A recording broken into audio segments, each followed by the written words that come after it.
घटवार का उपकार। डरावनी कहानियां। सब कुछ सामान्य था उस दिन। सावन के महीने में रविवार का दिन था। बारिश नहीं हो रही थी मगर मौसम अच्छा था। कोई आराम कर रहा था तो कोई पड़ोसियों के साथ अपने पूरे हफ्ते के अनुभव की चर्चा कर रहा था। मैं भी सुबह उठकर नाश्ता पानी करके टीवी देख रहा था। तभी कॉलोनी में जैसे हाहाकार सा मच गया। पूरा इलाका घर से बाहर था। पूरी कॉलोनी में रोने की चिल्लाने की आवाज गूंजने लगी थी। मैंने उसी भीड़ में शामिल अपने एक दोस्त इस हंगामे का कारण पूछा तो मेरे भी होश उड़ गए। हुआ ये था कि हमारे करीब कुछ दूर पर एक परिवार रहा करता था। परिवार के मुखिया उपाध्याय जी अच्छे आचरण वाले और समग्र व्यक्ति थे।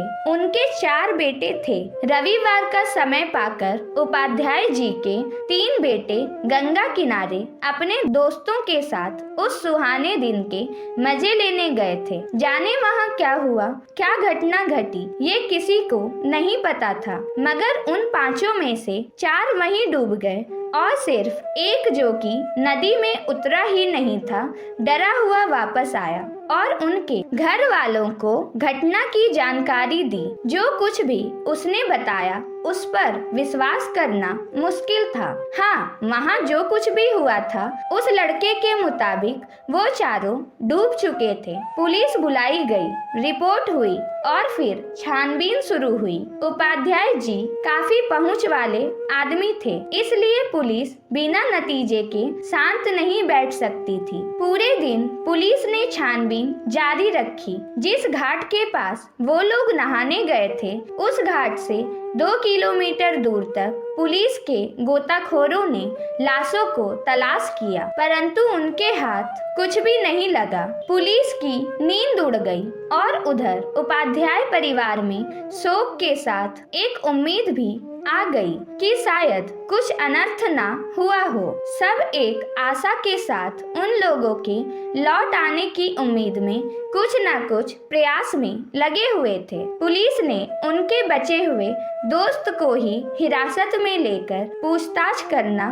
शुरू किया, लेकिन पुलिस को उस लड़के ने जो बताया वो सैकड़ों लोगों के सामने कल ही यहाँ बयां कर चुका था। उसने बताया था कि वो 5 कल सुहाना मौसम देखकर गंगा के घाट पर गए थे। वहाँ उन लोगों ने बैठकर पहले काफी बातें की और फिर उसके बाद घाट से गंगा के किनारे दूसरी तरफ चल दिए। वहाँ पर काफी शांति थी, इसलिए 5 ने वहीं डेरा जमा लिया। फिर उनमें से 4 ने तय किया कि इसे कुछ मजा नहीं आ रहा, थोड़ी बियर या शराब होती तो ज्यादा मजा आता।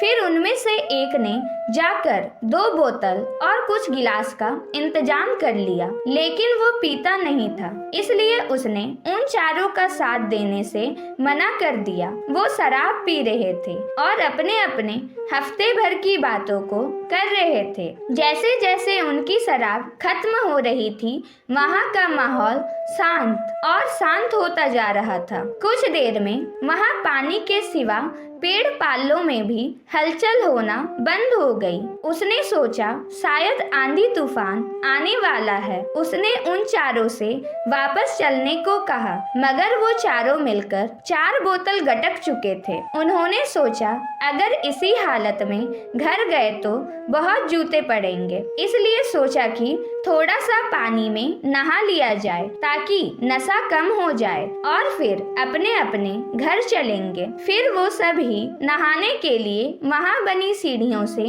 उतरकर नहाने के लिए नदी में उतर गए। ना जाने फिर क्या कैसे हुआ, एक एक करके 4 उसी में अंदर चलते चले गए और फिर ऊपर नहीं आए। उस लड़के का इतना बयान लेकर पुलिस ने उसे जाने दिया और फिर से उस जगह और वहाँ आसपास फिर से छानबीन करी। अभी भी उनके हाथ कुछ नहीं लगा। पुलिस ने सबको सिर्फ इतना बताया कि 4 ने शराब पी हुई थी, इसलिए वो तैर नहीं पाए और डूब गए। शराब की भी जांच की गई, मगर वो ब्रांडेड शराब भी उसमें किसी सामान्य तत्व का होना मुश्किल था। मगर पुलिस अभी भी बेचैन थी कि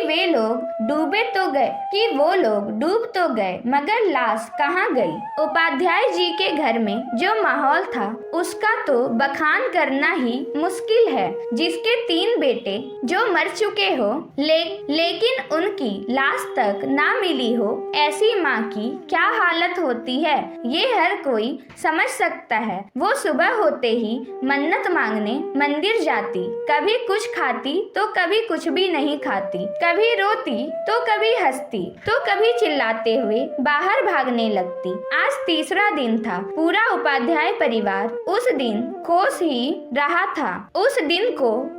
रहा था और उन तीनों के मिल जाने की मन्नतें कर रहा था। दोपहर के समय एक बाबा हमारी कॉलोनी में आए। उस वक्त उपाध्याय जी और उनका बेटा पुलिस स्टेशन गए हुए थे। माँ जी तो घर में सो रही थी। सोना क्या, उसे तो गम की बेहोशी ही कहेंगे। 1-2 रिश्तेदार भी घर में थे। घटना बहुत प्रचलित हो चुकी थी, तो साधु ने पूरी घटना का बखान उनके आगे किया और फिर माता जी से कहा कि आपके तीनों बेटे मिल जाएंगे, मगर इसकी कीमत लगेगी, क्योंकि वहाँ जो भी चीज है वो बहुत लालची है। उसने ही तुम्हारे बेटे और उसके दोस्त को अपने पास रखा हुआ है, मगर उनकी जान छुपा ली है। उसे धन चाहिए, फिर वो उनकी जान वापस उनके शरीर में डालकर लौटा देंगे। कैसी कीमत बाबा जी? मैं हर कीमत देने को तैयार हूँ, मगर मुझे मेरे बेटे चाहिए। माता जी ने उस बाबा से पूछा। ये सारी बातें उन दोनों के बीच अकेले में चल रही थी, क्योंकि बाबा ने ही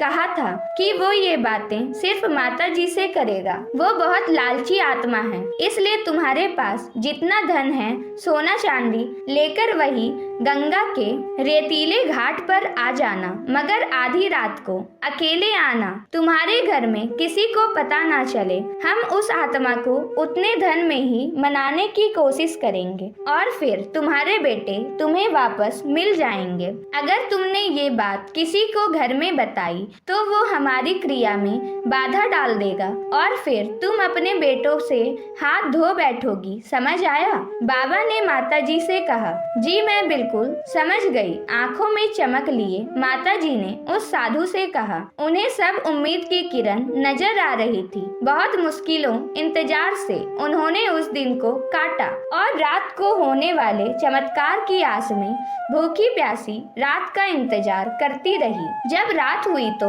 उन्होंने जल्दी खाना खाकर सोने का नाटक किया। जब उपाध्याय जी भी गहरी नींद में सो गए तो करीब 1:45 बजे वो उठी और पहले से तैयार की हुई अपने गहनों और रुपयों की पोटली को उठाकर चुपचाप घर से बाहर निकल गई और पहुंच गई उसी स्थान पर जहां उस बाबा ने बताया था। बेटों को पाने की खुशी में इतनी रात में भी उन्हें कोई डर नहीं लगा और सीधा वहीं पहुंच गई। वहां वो बाबा थोड़ी सी आग जलाकर और कुछ सिंदूर, नींबू, सुइया, काला कपड़ा, थोड़े से चावल और अंडे लेकर बैठा कुछ पूजा पाठ जैसा कर रहा था। मैं ले आई हूँ बाबा सारा धन, कृपया जल्दी से मुझे मेरे बेटों से मिलवा दो। माता जी ने उस बाबा से कहा। ठीक है माता, वो सारा धन लेकर आप वहाँ बैठ जाओ। उसने माता जी को एक तरफ बैठने को कहा। फिर उसने सिंदूर से माता जी के चारों तरफ एक गोल वृत्त बनाकर उस धन को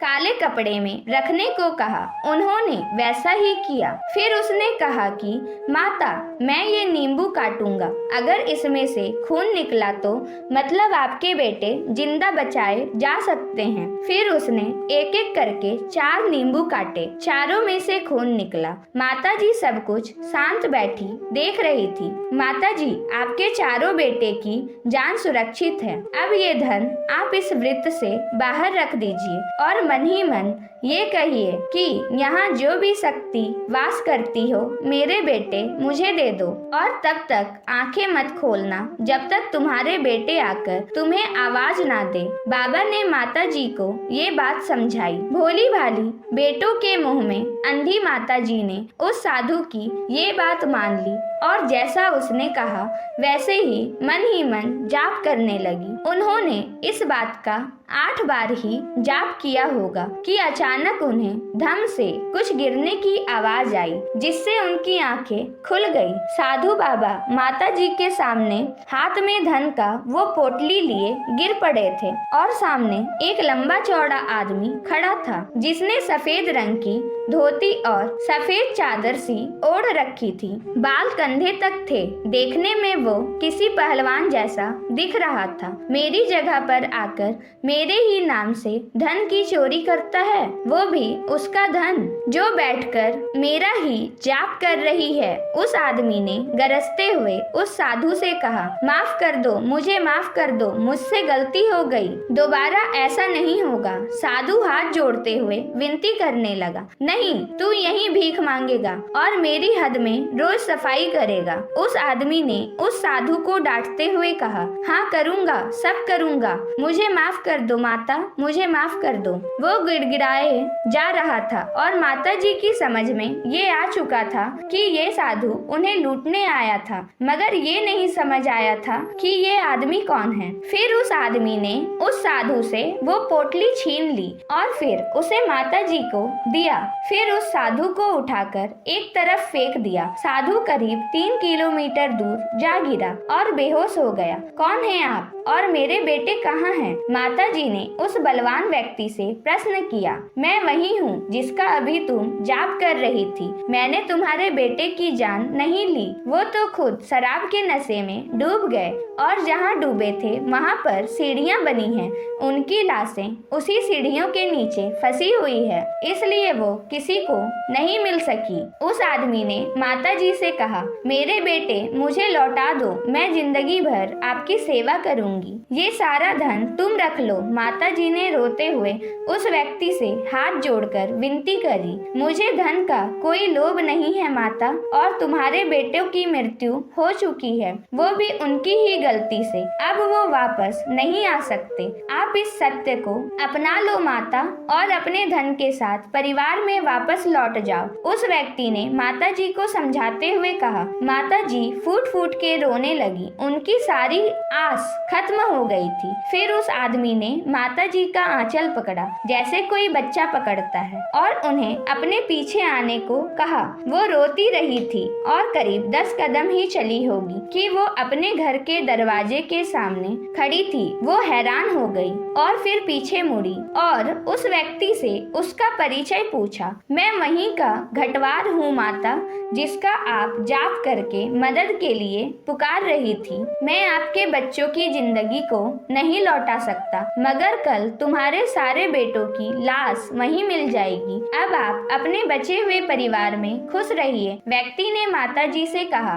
और फिर माता जी अंदर जाने के लिए कहा। वो दरवाजा खोल के अंदर गई और जैसे ही पीछे मुड़ी वहाँ पर कोई नहीं था। मन ही मन घटवार की जय की और वापस अपनी जगह पर लेटकर रोने लगी। सुबह 5 बज रहे थे। उनके रोने की आवाज सुनकर उपाध्याय जी की आंख खुल गई और फिर उन्होंने माता जी की इतनी सुबह सुबह इस विलाप का कारण पूछा। माता जी ने सारी घटना सच सच बता दी। उपाध्याय जी को पहले विश्वास ही नहीं हुआ, फिर उन्होंने बात मान ली। जब अगले दिन उनके तीनों बेटों की और उनके दोस्त की लाश बरामद हो गई, पुलिस ने लाश की पोस्टमार्टम करवाया। मौत की वजह पानी में डूबना ही साबित हुई। लाशों का अंतिम संस्कार हो गया और फिर सब कुछ सामान्य होने में 5 साल लग गए। उनका जो एक बेटा बचा था, अब उसकी शादी हो चुकी है और घर में सब सामान्य है। उन्होंने घर बदल दिया है,